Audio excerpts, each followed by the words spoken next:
আজকে বাপিকে এটা খাওয়াবো।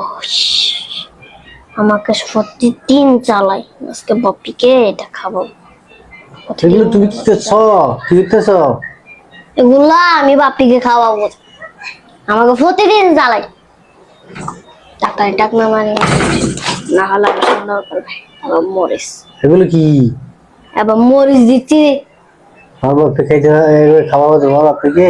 হ্যাঁ আরে কথা বলছি বাপি, চোখ বন্ধ করা। কেন? চোখ বন্ধ করে তরমুজ এটা খেতে হবে। দাও। না